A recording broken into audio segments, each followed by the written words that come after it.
I'm a documentary producer by trade, and I was working at a production company up here in the Bay Area.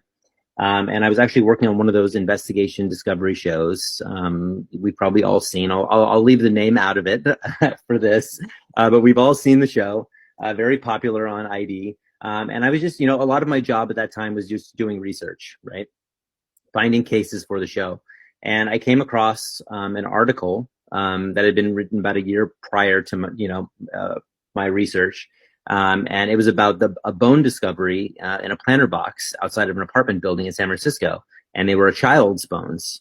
And so in the article, they actually referenced that this might be a link to the missing child, Kevin Collins, from 1984.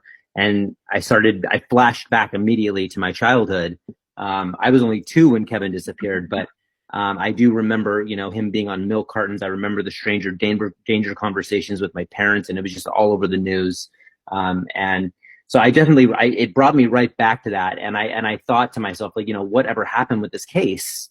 And I quickly learned, I quickly started just reading about the case more and diving into the research, and realized quickly that they had reopened the case and named a prime suspect, but he had passed away, and that there was just never any resolution to this case. Kevin went missing in '84, and now, even today, 40 years later, there's no resolution. They don't know what happened to him. He just vanished. And so, after I started like doing some research, I just thought, on a whim, I'm just going to reach out to the Collins family and just kind of just talk to them and just see, see what they know, see if there's been any new developments since the articles have been written. And I quickly developed a relationship with them. Very nice family. Laura and Michelle are his oldest sisters, and they're sort of the spokespeople for the family. And I communicate with them every month now. We've sort of become pen pals. We Zoom all the time. We FaceTime. We text often. I've become friends with the family.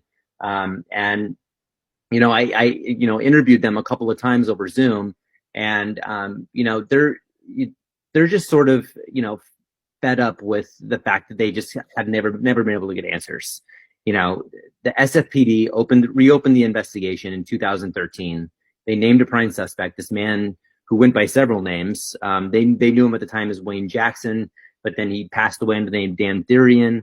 Anyways, he had a bunch of different aliases.